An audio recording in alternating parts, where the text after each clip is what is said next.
The real challenge for leadership. Leadership is the challenge to be something more than mediocre. The challenge to be something more than mediocre. It was said of Abraham Lincoln, when his mother died, he was at her bedside when she died, and her last words to him were, "Be somebody, Abe."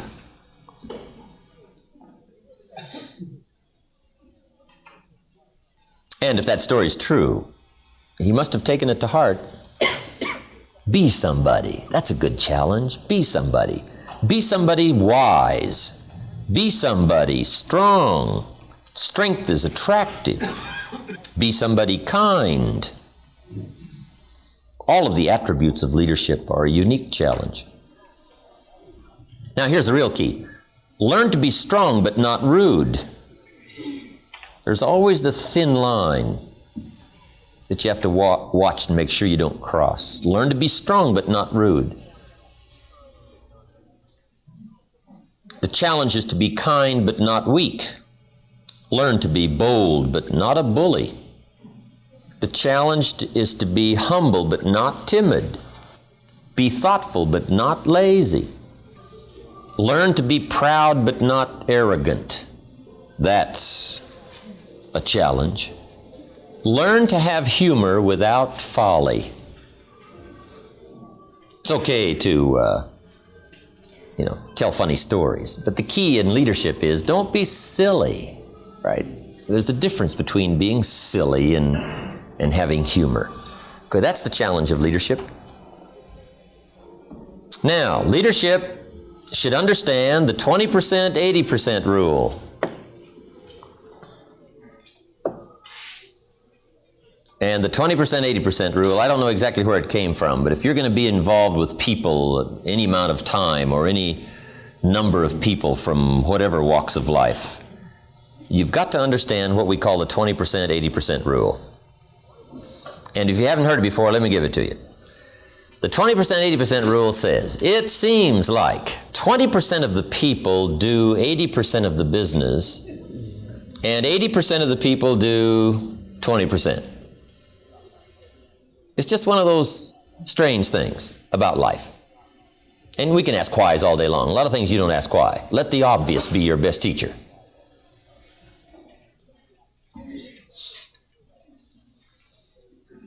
Almost any enterprise, right? Whether it's a business or a club or whatever. Sure enough, 20% of the people do 80%, 80% do 20%. Ask the minister of the church, right? Who picks up the tab here? I'll bet you he will say, well, let's see, about 20% of the people pick up 80% of the tab. And 80% pick up 20%. It's just one of those interesting statistics about life, okay? Now, once you understand the 20%, 80% rule, here's what you must learn to do as a leader. Don't try to change it. This is not something you change. This is something you work with.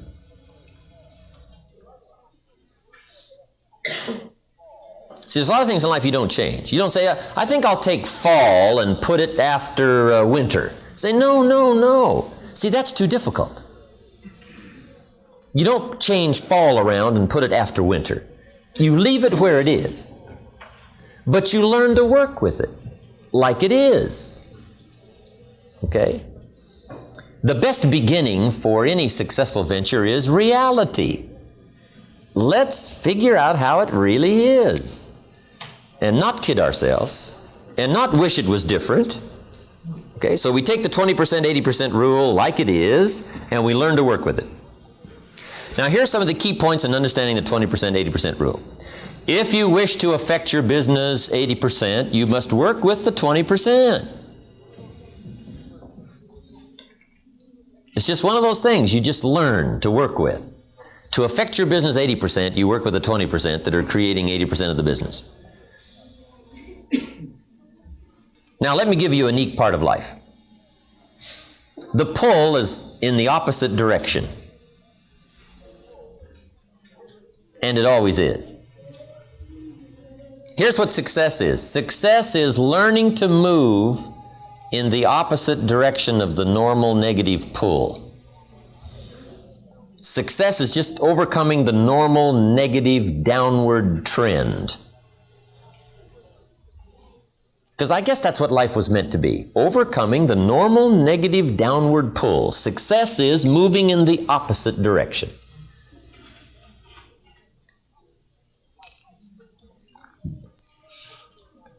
Life that springs from the seed really is moving in the opposite direction. Gravity wants to pull the seed down, but sure enough, the seed being pulled down by the soil takes root, comes to life, right? Comes to life, takes root, starts to grow, and which way does it grow? Up, right? It gets the roots and the nourishment, but it grows up. It pushes its way against gravity, right? It moves up, and that's what success is. That's what life is, of movement in the opposite direction. So, guess who wants 80% of your attention? The wrong percentage. The 80% of whatever enterprise you're working with, if you got a group of people going, 80% of them want 80% of your time. They say, well, we're the 80%. But see, you've got to learn to resist that. Now, you do it diplomatically. You do it with intelligence. But if you want to be successful, you got to do it. Okay? You've got to give 80% of your time to the 20% and 20% of your time to the 80%. Somebody says, well, now how do you do that? Well, now here's where you got to get smart. Here's what I learned to do with the 20%, 80% rule.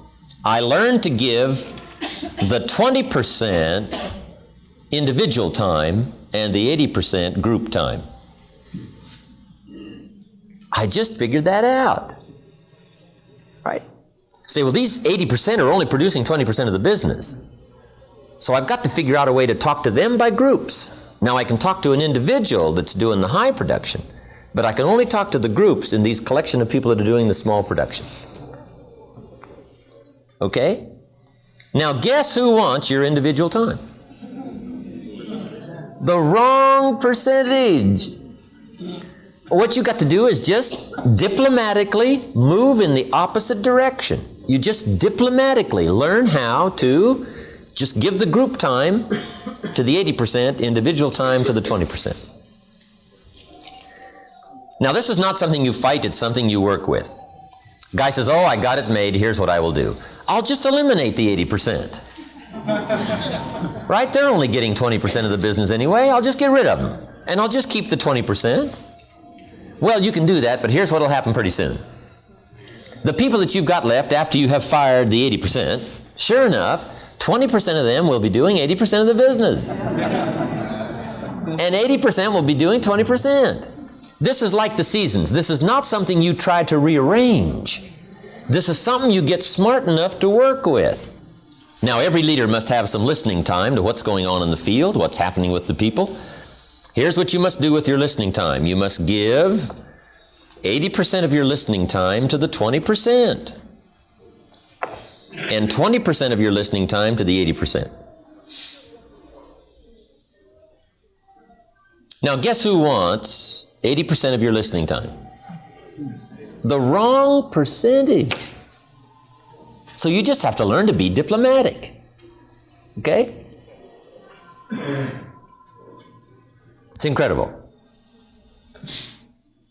This is something you learn to work with and not against.